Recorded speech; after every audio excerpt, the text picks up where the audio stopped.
Can you introduce yourself and how you got into the business? My name is Rikishi, need I say. I've been broken into the business with my uncles off on Sickle Wild Samoans. Now, when you did get in the business, how was it like learning the art of wrestling, and how quickly did you get into the big time? Well, how quick did I get into the big time? I guess I was always in the big time. I just never knew it. Been with the WWE well over 12, 13 years. And I think the business has changed the way it used to be. Back in the day, it was more full contact, where my uncles in Alpha Seca used to really go in there and scrap. Nowadays, it's more or less like entertainment now. Which I think it's good, because for longevity for a wrestler, you're not being beat up every night. You follow me? So it's good. What was it like politically backstage in the WWE? Was it a frustration, or was it just normal day life? Well, it's a great thing for me. Yeah. What when WWE bought WCW, or the companies merged, like how did that change the landscape of wrestling, and how did it affect you personally? Well, it didn't affect me at all. Again, I was at home.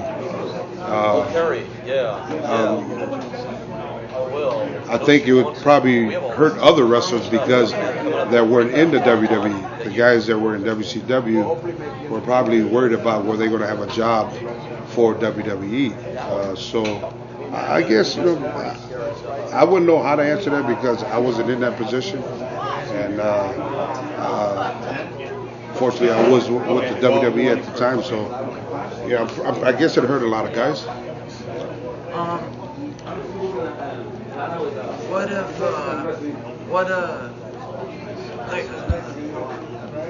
Like with the Eddie Guerrero special that came out just a few months ago, it showed like how predominant in some cases for some wrestlers, drugs are very a necessity in some cases, or pain pills, stuff like that.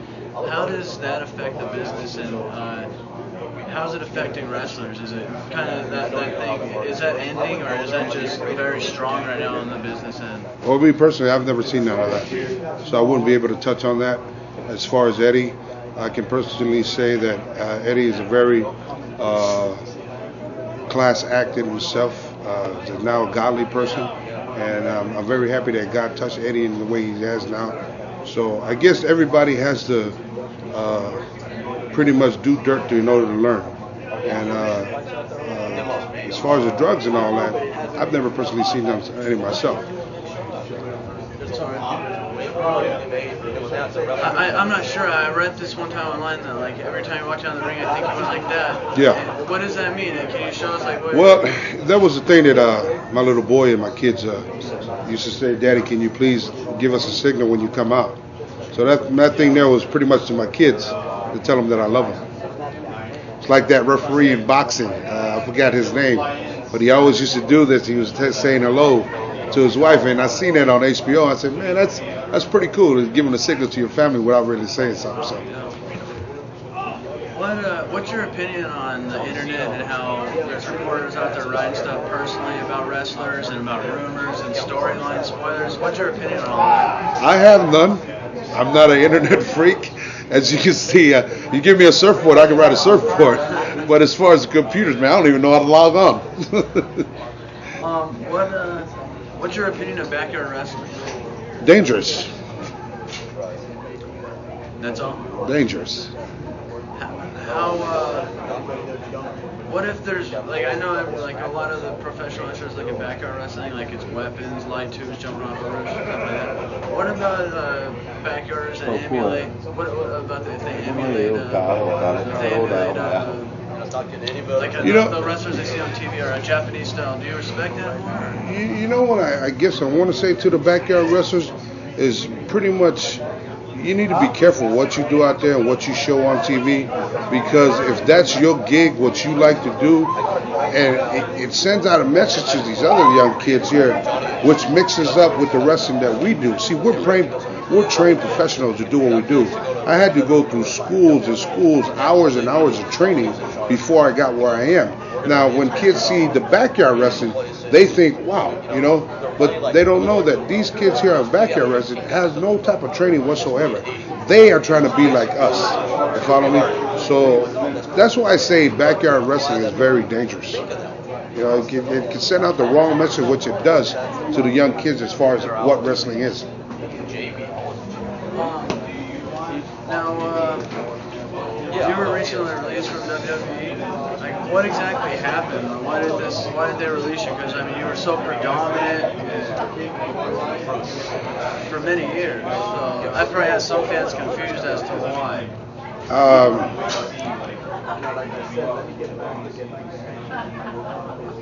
It was a decision that I made personally, being that I wanted to be able to move in a different era as far as doing something different with my music. I've always wanted to be able to have time to cut a CD and pretty much drop an album.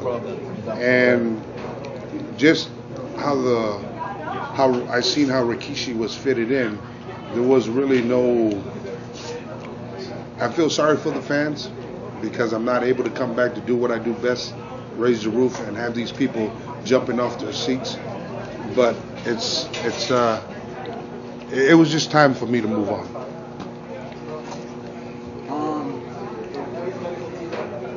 Let's see, what could I ask you? What do you have any more goals in the wrestling business? Something that you want to accomplish personally, or you pretty much feel like it's something of the past that you don't really want to focus on anymore? What my goal is, whenever you do get in this business, you want to be able to beat champions. And I pretty much held every other title, but I've never really got a shot to have one shot to become a world champion. And to me, the world champion belt is the World Wrestling Entertainment belt, and that's something that I've never was able to achieve or given that opportunity. Why? I don't know. Was there anybody in WWE you felt that held you back at all, or somebody that kind of reached you from, or prevented you from reaching your potential? No, I don't think so. Listen, WWE. Let me clarify this out there to you who are watching this. WWE is a great place to work. Only professionals who WWE hires. If you are not at the top of your game, if you are not as good as they see fit you are not allowed into the WWE. So I want to take this time out, in case Vince is watching or whoever else is watching, to pretty much say thank you for giving me the opportunity to be able to put my kids into college, for giving me the opportunity to be able to live the life that I live, for giving me the opportunity to be able to take care of my whole family. And being an island boy coming to the ghetto of San Francisco, California, the swamps, and being able to go up to New York City and being able to give you my first contract at the age of 19, it's, you know what I mean? There's nothing else I can say about WWE but good things. Just because I've been released just recently, there is no hard feelings. Again, I'm a professional at what I do. I think my action speaks for itself. And if nobody knows me, all you got to do is ask a wrestling fan throughout the world. So I think I've done my job as far as paving the way for such new talent that comes out of here in the UPW, paving the way for talent from WXW, which is my uncle's school up in Allentown, Pennsylvania, paving the way for all the indies that are out here. So to answer that question is, I got nothing but love for WWE, Vince McMahon, and the family.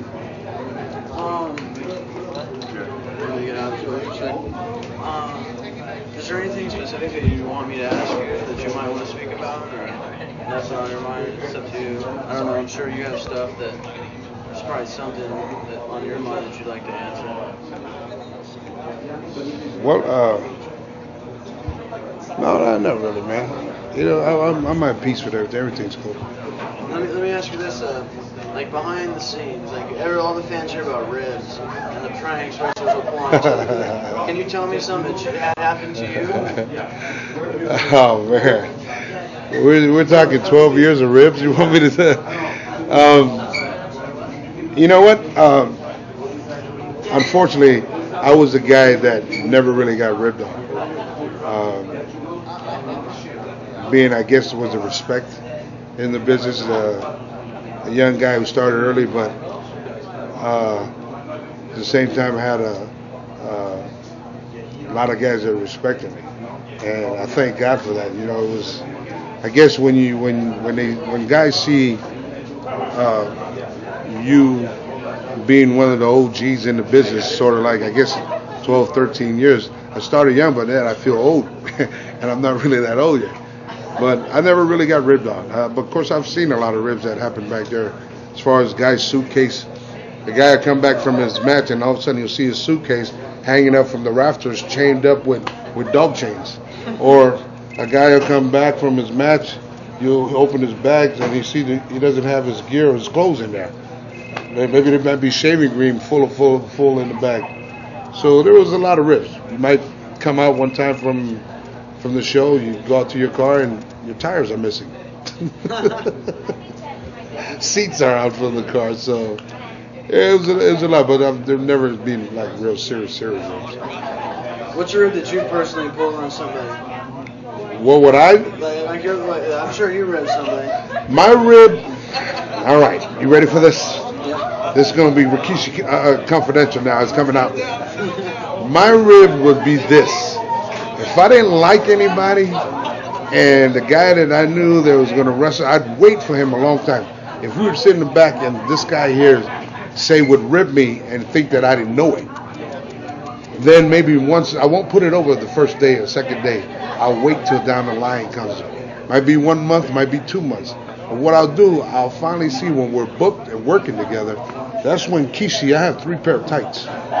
The clean tights, the so-so tights, and then the tights that I never take out the bag. That's the tights that you don't want me to wear.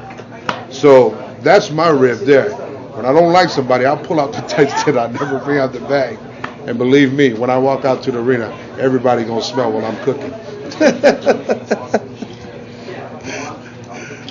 Let me ask you, there was like, you were always like the good guy, you know, and then there was that one time where they turned you heel. I believe it was like, they said that it was you behind the car that ran over the rock or something like that. Well, how did that change you? Like, did you like that heel change, or what was your opinion on all that, and how did it change your status, like in the business, let's say? Well, I think it was a mistake, because at the time, when the character Rikishi came out, it was real hot. I think we were only in it probably about 3-4 months into the character. And just when it went time to go switch it, I felt that night, matter of fact, it was here in Anoa'i when we did the switch. And I think the people just didn't buy it. You know, at the time, there was no other heel that could be working with Steve at the time, or Rock. So I think that's the reason why that they came up with that idea as far as making a switch. But I thought it was a bad business move, not only for the company but for the character as well. What about Brian Lawler? That's his name. Like, he's had a lot of problems, obviously, in his career. Like, did that in any way affect your push, you feel? Or, nah, it's up to you. I don't know, like, how it affected you, feel, on a personal level. I just know from what I've read. Well, personal level, he is my friend. And I'm sorry that did happen to him. On a business level, no, I don't think it hurt Kishi. I think it hurt them more than it hurt me. Who are, like, you know, they say, there's like, people say, like, primarily on the net, they'll be like, there's like the locker room enforcer on the SmackDown, or the locker room enforcer on the Raw. What does that mean, like, the enforcer? Like, what are they doing that's so different than the other guys who are just in the locker room getting a paycheck? You know what, man? Again, I'm not a computer guy. I pretty much listen to a lot of the stuff on the internet. I can honestly say, when I was there, the enforcer, there is no enforcer. There's only one enforcer, and that's Vinnie Mac. As far as what we try to bring to the table in the dressing room, is that everybody pretty much work for the same goal. Try to take all the egos that somewhat when we see flowing in the locker room, we try to eliminate that. And my job is, since I've been there for the 12, 13 years, you know what, man, I've seen them come and I've seen them go. And now we have nothing but young guys coming up in the business now. And it's up to guys like us that's been in the business to pretty much mold these guys and teach these guys that, you know, that we're not only there for yourself, we're all there as a team. If we help you get over, we all do well. So I think that's the thing that misses these developmental places, that they don't teach some of the guys, is that you're not on your own when you come up to the big leagues. We all work together. Let me ask you this one. There's no union for wrestlers. Do you feel that a union needs to be established, or what's your opinion? Man, you know what? I'm from the old school, man. My union, there is, I don't even, I'm so used to just not having a union. Coming from the old school, you just take care of yourself. And that's, now they're giving stuff as far as developmental contract for guys to go train, the guys that go work out. But I mean, and back in our day, we didn't have that. So I guess it would be good to have a union. How can the wrestlers go about creating it? Well, really, I don't know. I can't answer that because I have no idea. Would it ever be possible for like every wrestler on the main roster in the big leagues, or they all just decide to sit it out now for a week or 2 weeks and test the waters and see what happens? Can you ever even imagine or fathom something like that ever happening? Nah. And if it did happen, all the big promoters would do is just build new stars.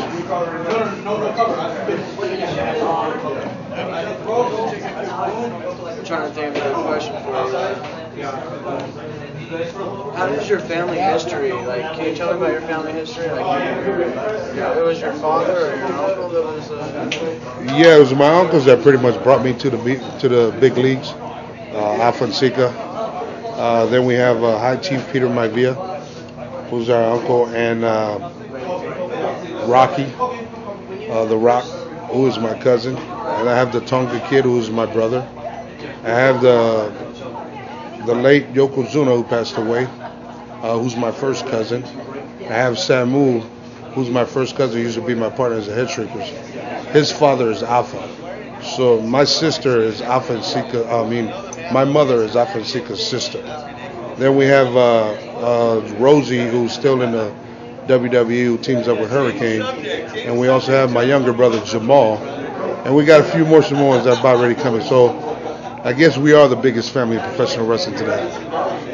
That's like legitimately proven. It is. Yeah. All you got to do the research. What's it like being related to all these guys and having wrestling in the blood, literally? How does that, like, is it just expected when somebody gets born in the family, like, you're going to be a wrestler? Is it, like, expected? No, man, it's never like that, man. It's something that just happened, man. Like I said, I broke into business because I was pulling my uncle's bags. I didn't know that one of the wrestlers wasn't going to show up that night, and I just happened to be the guy to be there, and he threw me in the ring, you know. So, but you know, hey, I can say this, that I'm very proud of my family in the business. Most of the guys that are in the business now are, to me, very, very good workers. We were trained by one of the best in the business, and you know, as we move on and our kids want to come into business, I can almost assure you they're going to be as good as us, if not better.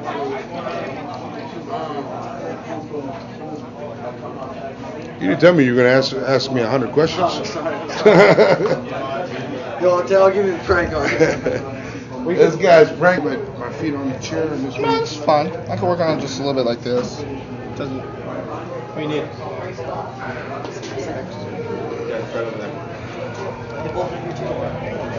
Yes. This is one of the best things that just started now.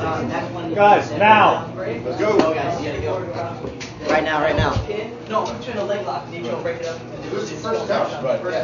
Right now. Then when I shoot 12, then when I just shoot 12. It takes me a long time to put my problem on. Yeah, I'll help you. Yeah.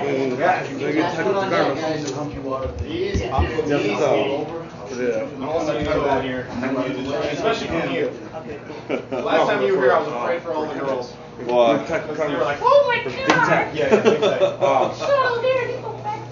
Maybe like when you tell me to kick, I'll give you a big kick. Including my girlfriend. Boom, boom, boom, then I'll take you out. Okay? my girlfriend, do you mean boyfriend? If I forget, remind me. In the corner.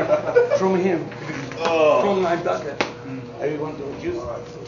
Turn around, give it to him. Yes. And then go Riz. No! That's wrong. Please! Nicho, You're up in a minute. your close finish on me. Should be you.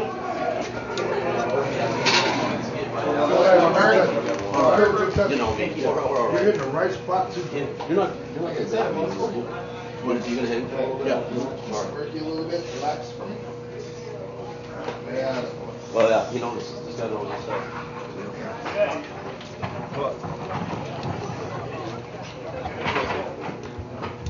Go ahead and shoot for the China.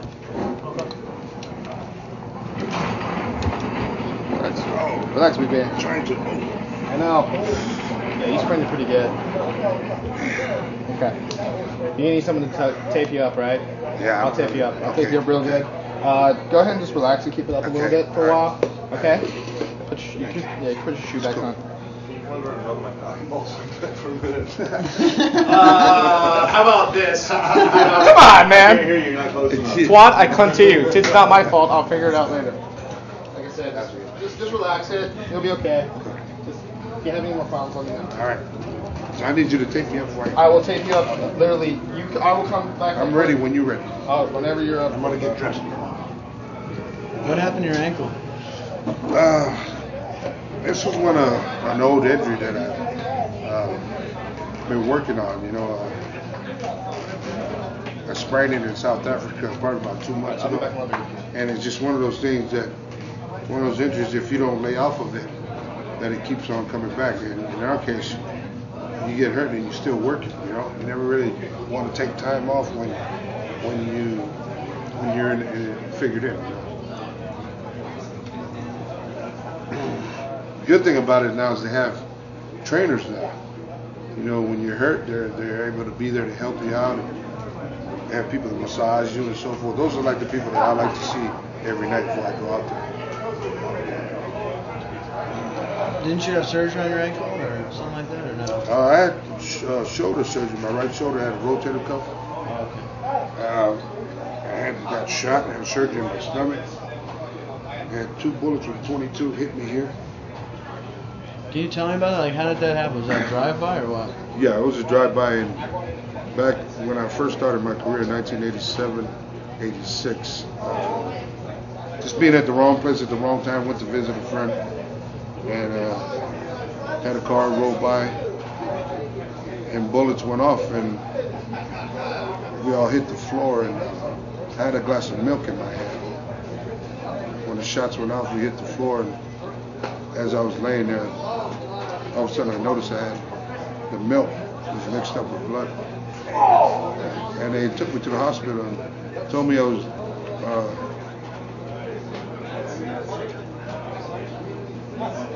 was riding towards the hospital. Last face I see was my mother's face. And when I woke up, she told me I was dead for 3 minutes. So it was definitely a wake-up call. Wow. So you must feel really fortunate to still be here and to live your life. And I mean, it must be like very grateful, I'm sure. Were the guys that did this? Were they ever caught? No. Never caught. I don't know who did it. What happened to them? I was just happy to be given a chance to live again. You know, and I never wished nothing like that to happen on anybody. It was a wake-up call for me. You know.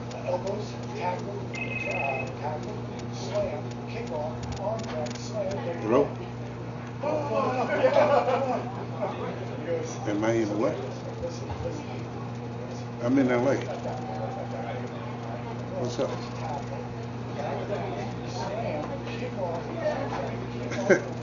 What are you doing?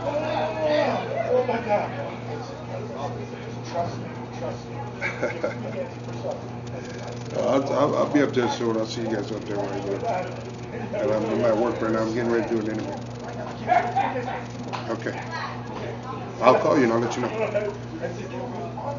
Okay? Bye-bye.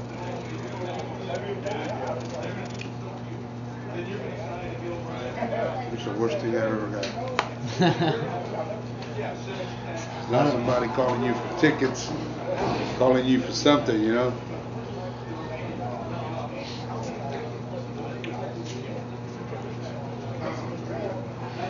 So before this all happened to you, were you like very religious, or did this like change your religious beliefs? Or I was always a religious man.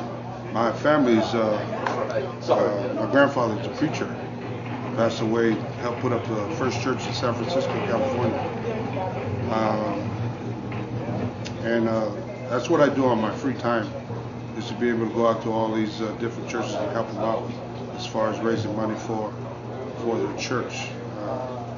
As of now, I'm getting ready to drop a new record label with the ministry here in Anaheim, California. It's called Crown West. Crown being the crown that Jesus had on his head, and West being at the West Coast. So I'm looking forward to a new project that we've already dropped some music out of there, and have some fun. So what we're doing now is pretty much going out to different ministries throughout all the world, the international, and pretty much try to save some souls, get out there and have them listen to some good music, and have a party, you know. So the business has given me an opportunity to be able to do a lot of things. Being with kids, we have so much influence on these little kids nowadays. Man, I'm telling you, man, since I've become who I am today, it's like, it's crazy, man. It's crazy what kids look up to you and they do what you do. If you say that that's right, they'll think it's right. So it's important, man. You know what I mean? Pretty much watch yourself. Can you get on out of here so we can go over to finish? Yeah, Mike.